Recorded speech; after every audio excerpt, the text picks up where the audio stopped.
और देश के जाने माने संपादक, बहुत वरिष्ठ पत्रकार, एक लंबा अनुभव, 35-40 साल का पत्रकारिता का बहुत लंबा अनुभव और देश विदेश में पत्रकारिता का अनुभव रखने वाले बहुत ही वरिष्ठ पत्रकार संपादक आलोक भदौरिया जी जुड़ गए हैं। भदौरिया जी बहुत लंबे समय बाद जुड़े हैं। बहुत आभार, बहुत प्रणाम, बहुत धन्यवाद आपका भदौरिया जी, वक्त देने के लिए हमारे दर्शकों का।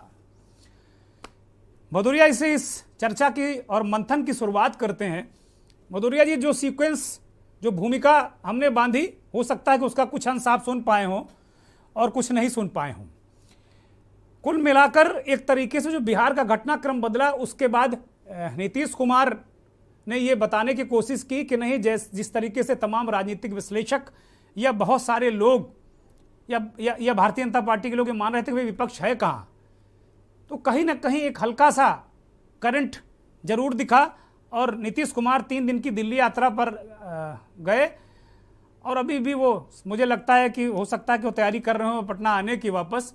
वो अंतिम जो अभी उन्होंने थोड़ी देर पहले एक प्रेस कॉन्फ्रेंस की, उन्होंने तमाम चीज़ें प्रधानमंत्री को एक तरीके से निशाना बनाया, प्रत्यक्ष और परोक्ष रूप से, और उन्होंने कहा कि भाई हम प्रधानमंत्री पद के चेहरे नहीं हैं। और फिर उन्होंने ये बात कहे कि वो दिल्ली को धन्यवाद बोलकर पटना के लिए निकले हैं कि सोनिया गांधी से आकर वो फिर मिलेंगे। एक पोस्चर ये है विपक्ष का। और दूसरा, भारत जोड़ो। जाहिर सी बात है, भारत जोड़ने का एक मकसद, अच्छा मकसद है, बहुत अच्छा मकसद है, लेकिन बिना राजनीतिक मंशा के तो ये नहीं है, इसमें कहीं कोई संदेह नहीं है और होना भी चाहिए। राजनीति तो मैं मानता हूं कि जिंदगी के हर क्षण राजनीति है और राजनीति के बिना जीवन बहुत मुश्किल है। आलोक जी, आपकी शुरुआती टिप्पणी।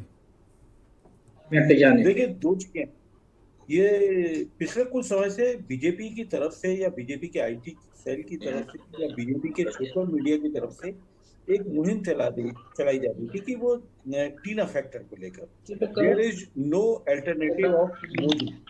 ये जो नैरेटिव चलाया जा रहा था, ये कुल मिलाकर अगर देखा जाए तो ये लोकतंत्र के पक्ष में नहीं है।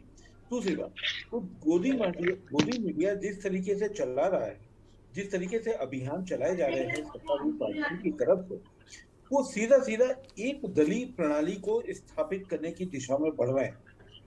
इसको प्रकारांतर से ये भी कह सकते हैं कि ये ऑथोरिटेरियन स्टेट की तरफ हम बढ़ाए जा रहे हैं, मीडिया, आईटी सेल और उनके सोशल मीडिया के जरिए। लेकिन ये स्थिति किसी भी लोकतंत्र के लिए अच्छी नहीं है।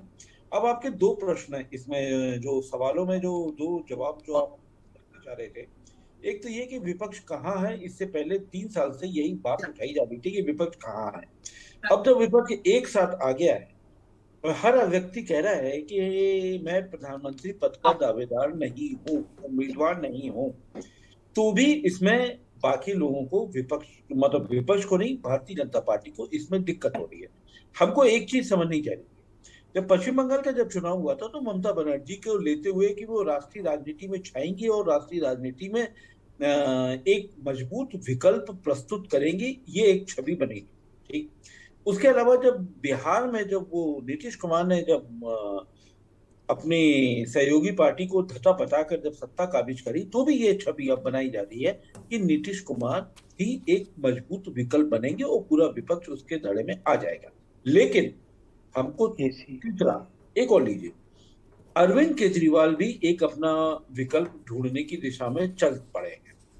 तीनों चीजें, लेकिन इन तीनों के अगर सम्मिलित वोटर की संख्या देखी जाए और अगर कांग्रेस की संख्या देखी जाए तो कांग्रेस 12 करोड़ वोट पाने वाली पार्टी है। ये अलग बात है कि लोकतंत्र में जिस तरीके से चुनाव होते हैं और जिस तरीके से पार्टियां जीतती है